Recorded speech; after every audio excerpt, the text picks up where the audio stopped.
First panelist is Dr. Shirley Tucker-Harris. Our next panelist is Sharon Brown, who's a caregiver. And our next panelist is, whose name is escaping me, it's Dr. John Olichney. And next we have Dr. Rita Hargrave. And we all know Dr. Yaisa Andrews-Zwilling. So thank you.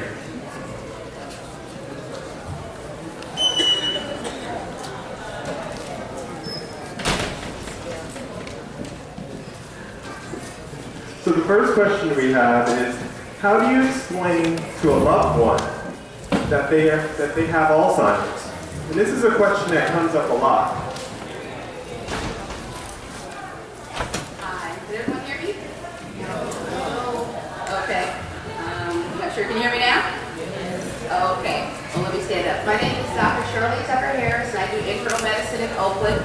So I'm a primary care provider. So a lot of times the first person that sees the patient with Alzheimer's disease will be someone like me, and I refer them to a neurologist after that. So I think this is a perfect question for someone like me, because I do a lot of the diagnosis initially and kind of pick it up. Usually the family comes in with the patient and starts telling me something about the patient, something is odd about the patient. Usually it's their memory is a little off, their judgment is a little off, and then we start asking questions. It's something that's a very gradual process to me. I would never tell someone in one visit that I think they have Alzheimer's disease or that they have dementia. Something that's gradual, the relationship that you build up with the patient. So I might see them a few times back and forth and ask them questions and check their memory, check the neurological exam, things like that. And eventually I end up seeing them to a neurologist almost always. So I like to have a neurologist confirm what I think is going on. But that's a big diagnosis to give someone. So really the primary care doctor does not really give the diagnosis most of the time of Alzheimer's disease. We may suspect it, but then we usually refer to a neurologist. And I use a neurologist in Berkeley most of the time. I'm in Oakland. There's a good neurologist in Berkeley named Dr. Brian Richardson, and I use him a lot, and he makes the diagnosis most of the time. So it's a very gradual thing. It's very subtle sometimes coming on, but it's obvious to some people, but it's very subtle in others. We need help from the neurologist, I think. Anyone else can answer? We have a neurologist here. Good. I'm often next in the food chain or the flow of referrals, and I often have the difficult job of informing the patient that my impression often is a memory disorder that may represent Alzheimer's disease. I agree it's a hard thing to do on a first visit with a patient. I like to be more frank often on a second visit when I have that luxury. Sometimes we don't have a one consult only approved by some insurance limitations, which makes it a little bit more uncomfortable. And I think it's important to be frank with why we suspect there's a problem or a disease. So I'm usually more upfront with saying I found evidence that you have a memory impairment. This likely could be a disease. This could be Alzheimer's disease or a disease or another aging-related disease. And we're going to do tests, look for other treatable causes. We're going to do all we can to help this memory problem that you have, and to remind people that they're not any sicker before or after I give them a label of Alzheimer's. You come in with some cognitive impairments, they're no worse because you think they're due to this disease process. And I also, with that same conversation, we want to give patients hope, and Alzheimer's disease is now a treatable condition. We don't have any cures, we barely have therapies that can slow it down. That's what research is trying to do, is to slow down the biology of Alzheimer's. So this was untreatable through human history until about 1991. Now it's treatable, and we can improve patients' memory, we can boost it with medication. I tell them it's like rewinding the clock 6 months for the average patient. You can buy some quality time to improve memory function for a while, but this disease will generally slowly worsen. And it's important that we recognize that and deal with it. Yes, my name is Rita Hargrave. I'm a psychiatrist, a geriatric psychiatrist at the VA in Martinez. And often I'm the third person down the food chain who's actually consulted. Oftentimes family members have seen a primary care doctor, they've seen a neurologist. Some family members may not believe that that's what's going on. Other family members may say, well, yeah, he has that diagnosis, but what does that mean? So I will see folks who will bring in their older adults because they're having trouble sleeping, because maybe they've gotten lost in the car. There are particular behaviors that have been problematic for the family. And somewhere along the line, they may have gotten a diagnosis of Alzheimer's disease or dementia. But their real question is, but what do I do about these particular problem areas? How can I help them eat better? How can I help them sleep better? So a lot of what I do is say, yeah, that's a diagnosis, but how it affects people is very individual. And there are many things that your older adult is able to continue to do, and these are some of the things we can do to support them. But there's some other areas where we may be able to help with things like exercise and diet, improving sleep.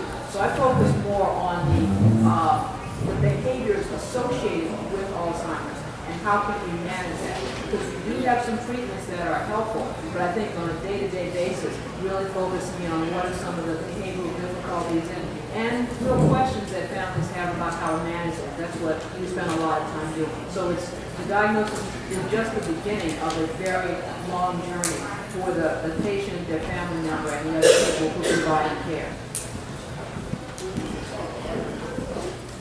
To give you guys an example of what I was talking about coming to a primary care physician, the family were bringing someone in. This happened last week. A daughter brought her mother in to see me last week, and I've seen this patient for probably 15 years. She's always about 75. She's always been very normal mentally to me. And the daughter came in and said her mother started putting her purse in the dryer. Every time she comes home, she puts her purse in the dryer. And she had never done that before. And then she also came home one day and her mother had a regular bowl and was cooking it in the oven. Something in the oven in a regular bowl, not in a pan or something. And so I asked the patient, I said, did that seem odd to you, putting your purse in the dryer? And she said, no, I just decided that's where I want to put it down. And then I said, well, did it seem odd to you to cook with a bowl instead of a pan? You have to kind of bring it up in those ways. I wasn't accusing her of anything. And I just kind of asked her, did it seem odd to you? And she kept saying, no, it didn't seem odd. So in my mind, I'm thinking Alzheimer's disease. But I would never have told the patient on the first visit, I think you have Alzheimer's disease. That's someone, I said, Dr. Richardson, a neurologist. Because I think that's someone that needs a workup, CAT scan of the head, all kind of things. But that's kind of an example where I would see, and I would refer that on. But that's highly suggested to me that your judgment is off. That's judgment being off. And it's not odd to me. So that's how it comes to me.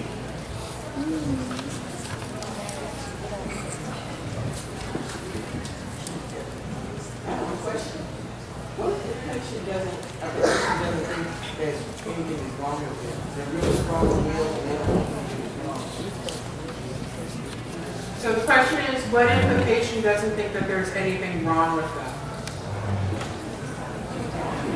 Why are you such a big? Because me and I go way back. I was thinking the hard questions. Again, I think a lot of times, hopefully that person has family members or community members who are there with support. And so maybe focusing in on some of the areas that other people have found have been problematic and working with them to find some suggestions. Because more than likely, there's going to be something the person feels that they're not managing real well. Maybe they say they're managing their finances. They say that they're managing their finances okay, but they're saying, I can't sleep, having trouble with my appetite. I'm feeling tired a lot.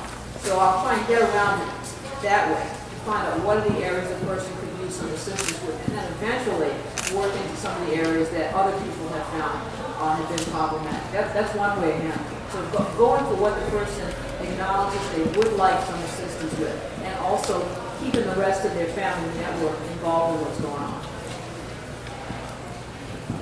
And as a neurologist, that's a very important and difficult problem when somebody doesn't recognize an illness. And that lack of insight is often the disease speaking. And especially with frontal lobe disease, people lose insight. And also, classically, with parietal strokes, patients can have total neglect of one side of their body when they first have a stroke in their right parietal lobe. And it's called anosognosia. You don't realize something's wrong, and you show them a paralyzed hand, and who loses that? You know? They're really not concerned. That's with an acute stroke. And it's usually not that severe with Alzheimer's disease. But when you have more frontal predominant Alzheimer's disease, it can be really difficult because that loss of insight, well, it's going to have to become really obvious for that to connect. And then if they have a memory disorder, even those moments of insight might be forgotten and they may not learn, yes, I really have a disability. They really do not just have the ability to see it from a third-person perspective and to see it objectively. It's a really tough problem. We don't have medications to really help that, so a supportive environment, like Dr. Hargrave said, is very important for that to kind of substitute for their frontal lobes and supervise those, be kind of like a parent/supervisor as a caregiver. Alright, so we have a few more questions, because we're going to have to end soon, but I'm going to try to combine a couple things together into one big question, or multiple questions, so don't ever use this with somebody who has Alzheimer's disease. So can you talk a little bit about maybe some of the supplements that might be out there for people with Alzheimer's disease, such as coconut oil or Ramsay's tea, and how effective they might be as opposed to Aricept or Namenda, the Alzheimer's meds?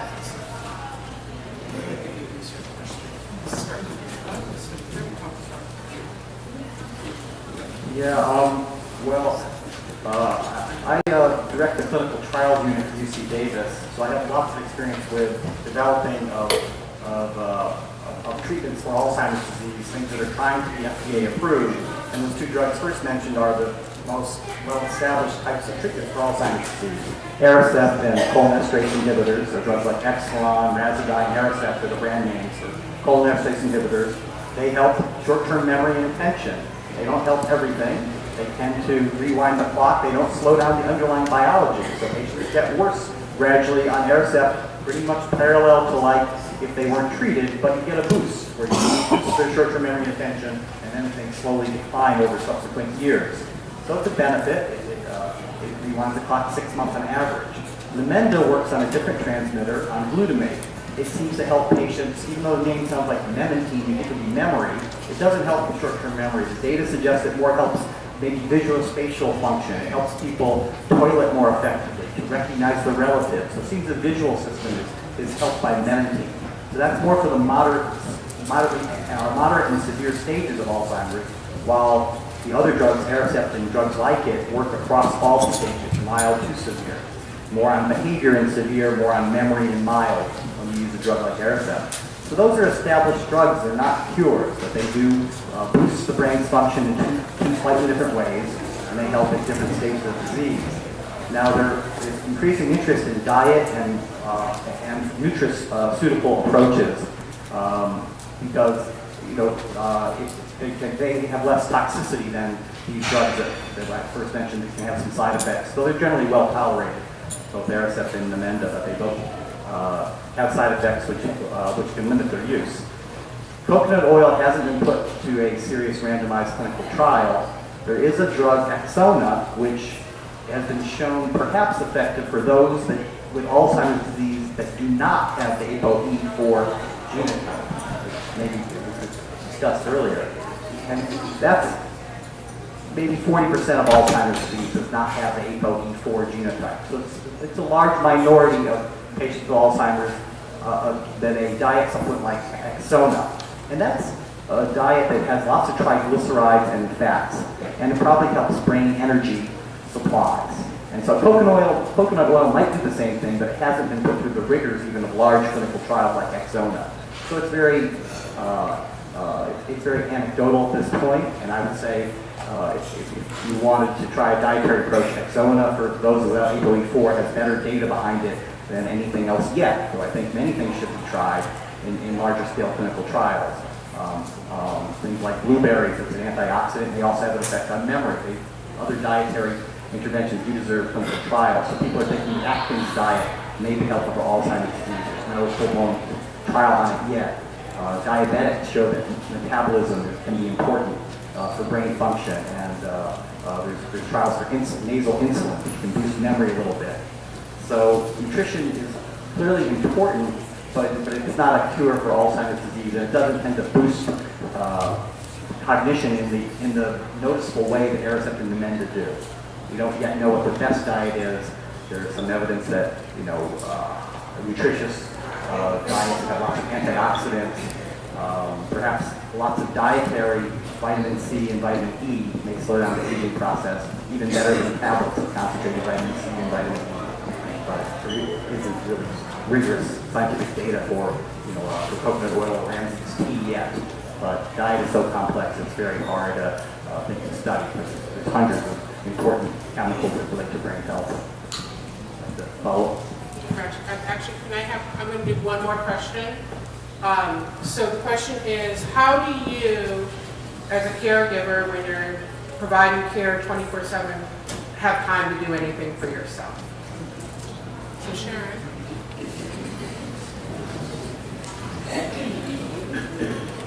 This has been a long journey, and I ask myself sometimes, if I had to do it over again, would I can ask you as caregivers, if you had this choice, would you take this choice all over again? My answer is yes. As challenging as it was to be a caregiver, each step of the way, the support I received from family caregivers, my husband, kept me going. I won't even go into the challenges. But some things that I do for myself, in the beginning, was nothing. In the beginning, it was just all about giving care. In the beginning, I let my family go, I didn't cook, I barely worked. It was just giving my mom care 24 hours a day. And that's, let me back up a little bit. In the beginning, it was just a matter of supporting her because she was still able to walk and talk at that time. So I was able to give her some support and keep her as independent as I could for as long as I could. So that meant getting her own apartment. It meant preparing her food, because those things she couldn't do anymore. And someone mentioned about denial. She was in total denial, but I did not bring it up to her every day that she was sick or had Alzheimer's. I just took over where she couldn't, and in a way that you could laugh and have fun with it. She couldn't shop anymore. She'd bring home four bags of bread. And I said, let's do our shopping together. And we would go shopping and have a great day, spend lunch together, buy the food. We would sit down and do the list together, and I would help her with that. And so she was involved every step of the way. And each time I saw something waning, I would just take that over. She loved for me to cook, so I did all the cooking anyway. But I noticed she wasn't eating. So I would prepare little dishes in those little individual trays and put them in the refrigerator because she could still use the microwave. And then with that, I would come over and I'd find it in the shelf or, gaining gangrene somewhere. Then I realized I had to come over every day to make sure she eats. And she loved that because we spent time together. As that waned, that was a night that I found out she wasn't bathing. And she's a person that was walked all the time. But the neighbors started complaining, seeing her in the same clothes and all of this. So throughout this stressful time, I'm just trying to paint a picture to show you that more and more time is taken away from my family and myself, and I'm giving more and more time to taking care of her. I had to be reminded that I needed time for myself. I couldn't see how I could fit this into the schedule. Every day I'm going to my mom's. When I'm not there, I'm working. When I'm not there, I'm falling asleep in bed, just barely getting home to fall asleep. But I realized I had to schedule a time for me. So when my mom is sleeping, taking her daily nap, that's the time I can go and just walk around the lake, pass out myself on the couch, or take a long bath. I try to put something within that time frame that I had, 1 hour, or even if it was 15 minutes, I would try to make that time for myself. Thank you, Sharon. So we're out of time. I know there's a lot of questions. I tried to batch them as best I could. But we're here to answer some of your questions. You can also call the Alzheimer's Association 1-800 number. It's 1-800-272-3900. We answer that phone 24/7.